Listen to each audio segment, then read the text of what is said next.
Hoje nós temos aí muitas notícias pesadas, viu? CBF tá uma confusão. Não é o Dedurei, mas nós vamos falar da vida do povo hoje. Vamos falar aqui do Edinaldo Rodrigues, que perdeu o apoio de 19 das 27 federações do futebol brasileiro. Exatamente, o Edinaldo Rodrigues perdeu o apoio de 19 das 27 federações do futebol brasileiro, incluindo a Federação Cearense de Futebol. Essas federações assinaram um manifesto denunciando a instabilidade da CBF e se comprometendo a construir uma candidatura à presidência da entidade.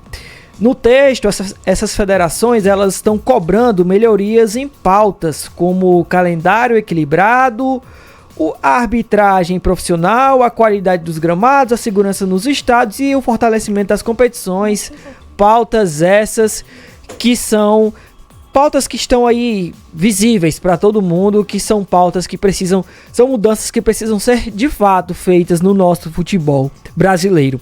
Assinaram esse documento as federações do Acre, de Alagoas, Amazonas, Ceará, como a gente trouxe aqui, Distrito Federal, Goiás, Maranhão, Mato Grosso do Sul, Pará, Paraíba, Paraná, Piauí, Rio de Janeiro, Rio Grande do Norte, Rio Grande do Sul, Rondônia, Roraima, Santa Catarina e Sergipe. Ficaram de fora São Paulo, Minas Gerais, Bahia, Pernambuco, Espírito Santo, Tocantins, Mato Grosso e Amapá. Essas federações não assinaram esse manifesto. O que isso traz pra gente? Bom, que agora uma divisão aí bem visível, né?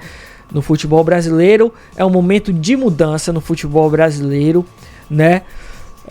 E aí, claro, que a gente torce para que seja uma mudança positiva para o futebol brasileiro. Dito isto, o interventor da CBF, né, o Fernando Sarney, ele foi colocado como interventor pelo Tribunal de Justiça do Rio de Janeiro. A gente trouxe essa informação ontem, né? Após o afastamento do Edinaldo Rodrigues. Ele é o vice-presidente da CBF, ele é um dos 8 vice-presidentes da CBF, e ele foi colocado como interventor e foi, na decisão do Tribunal de Justiça, determinado que fossem realizadas novas eleições para escolher os novos mandatários do futebol brasileiro de forma rápida. E ele, em menos de 24 horas, já convocou essa eleição. Essa eleição vai ficar para o dia 25 de maio, um dia antes de Carlo Ancelotti assumir o comando da seleção brasileira. O edital dessa eleição será publicado amanhã, né, no sábado, onde as chapas devem registrar as suas candidaturas entre os dias 18, domingo, e 20 de maio, que é uma terça-feira, né? O período do mandato será para o quadriênio de 2025 a 2029. A gente já coloca aqui que o Fernando Sarney não vai estar na disputa. Ele disse que está apenas fazendo essa passagem de bastão. Ele não quer assumir o comando da seleção brasileira, da CBF, né?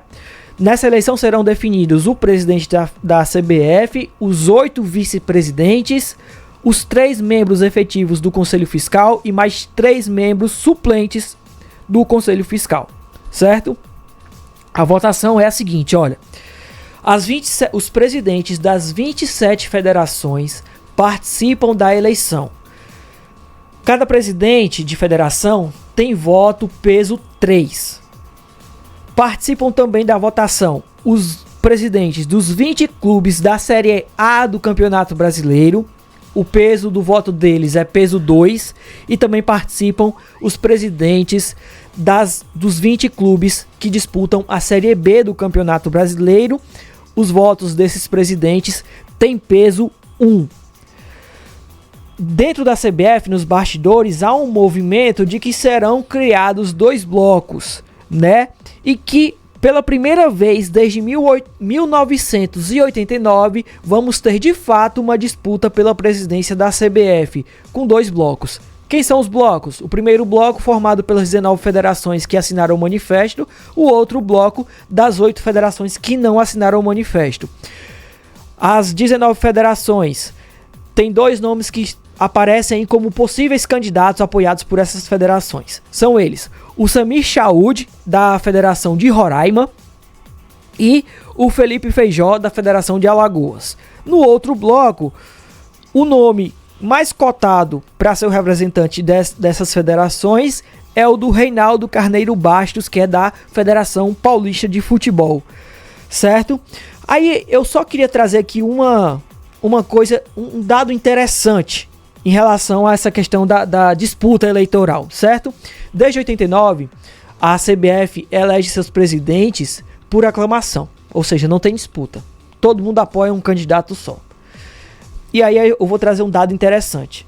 Sobre os últimos presidentes da CBF, todos foram afastados por corrupção, por algum problema, por algum escândalo, certo? Vamos lá.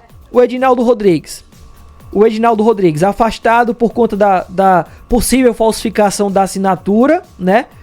Em relação àquele documento que o manteve no cargo. Antes dele, Rogério Caboclo foi afastado por denúncia de assédio moral e sexual, certo? Contra uma funcionária da CBF.